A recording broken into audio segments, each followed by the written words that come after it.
આજે આપણે બનાવીશું ખજૂર પાક, જેમાં મેં લીધો છે ખજૂર, જેના આપણે ઠળિયા કાઢી લેવાના છે અને પોચો ખજૂર હોય આપણે એનો જ યુઝ કરીએ છીએ. પછી ત્યારબાદ લીધો છે માવો. માવાને મેં છીણી લીધો છે ઝીણો ઝીણો.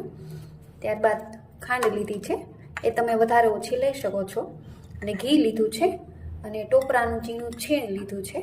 હવે આપણે બનાવીએ ખજૂર પાક.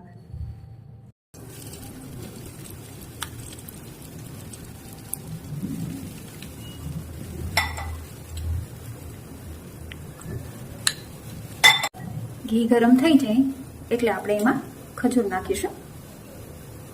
હવે આપણે ખજૂર નાખીશું.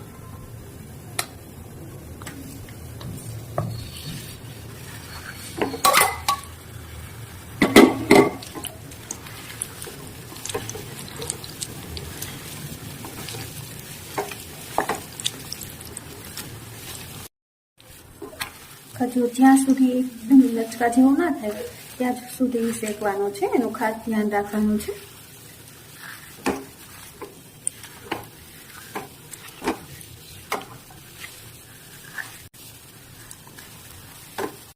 તમે જોઈ શકો છો કે આપણો ખજૂર એકદમ શેકાઈ ગયો છે.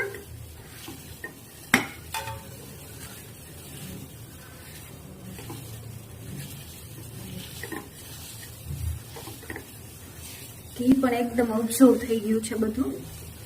જો તમારે વધારે ઘી નાખવું હોય તો તમે ઉપરથી નાખી શકો છો. હવે આપણે ગેસ બંધ કરી દઈશું. છે એના માટે પાણી લીધું, ખાંડ નાખીશું.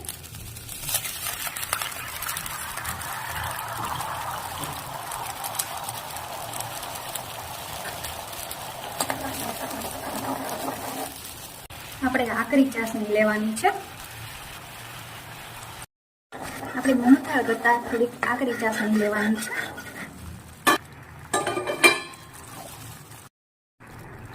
હવે આપણી ચાસણી થઈ ગઈ છે. હવે આમાં આપણે મોળો માવો નાખીશું. માવાનું પ્રમાણ તમે વધારે ઓછું કરી શકો છો.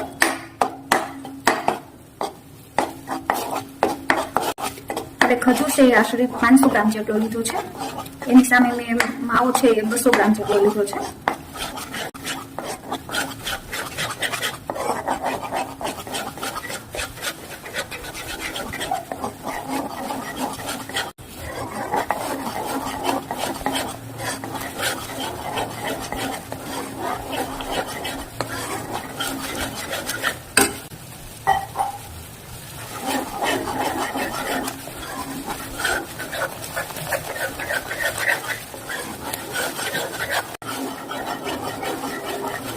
હવે આપણે એમાં ખજૂર નાખી દઈશું.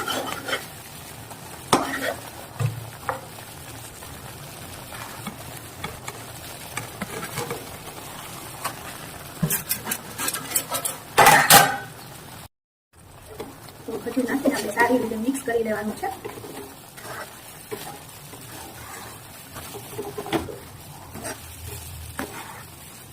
ગેસ સાવ ધીમો જ રાખવાનું છે, જેથી નીચે દાજી ના જાય.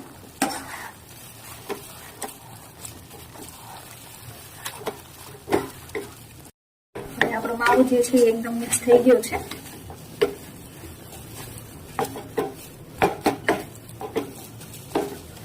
હવે આપણે એમાં થોડું ટોપરાનું છીણી નાખીશું.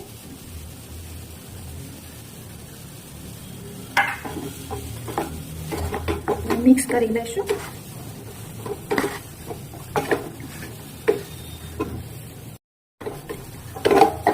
ટોપરાનું છીણ છે એ આપણું હવે મિક્સ થઈ ગયું છે. તો આપણો તૈયાર થઈ ગયો છે ખજૂર પાક. હવે આપણે એને થાળીમાં કાઢી લઈશું. હવે આ પ્લેટને મેં પહેલેથી જ ગ્રીસ કરીને રાખી છે. હવે આપણે એમાં કાઢી લઈશું. સારી રીતે ફેલાવી લઈશું.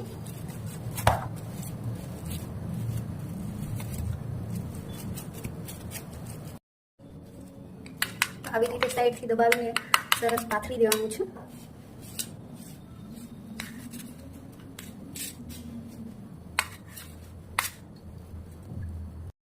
હવે ઉપરથી થોડુંક આપણે ટોપરાનું છીણ નાખીશું, જેથી જે વધારાનું ઘી હોય એ એબ્ઝોર્વ કરી લેશે અને દેખાવમાં પણ ખૂબ જ સરસ લાગે છે.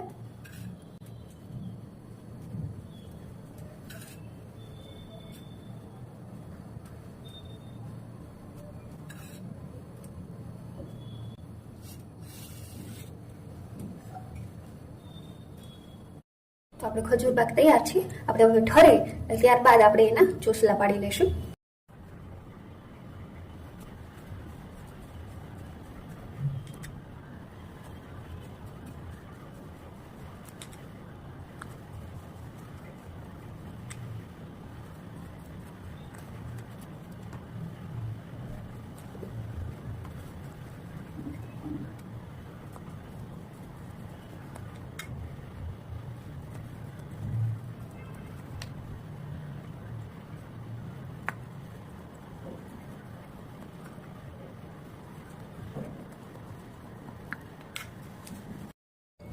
તૈયાર છે આપણો હેલ્ધી સ્વાદિષ્ટ ખજૂર પાક. જો તમને મારી આ રેસીપી સારી લાગી હોય તો મારી ચેનલને સબસ્ક્રાઇબ કરો, શેર કરો અને લાઈક કરો.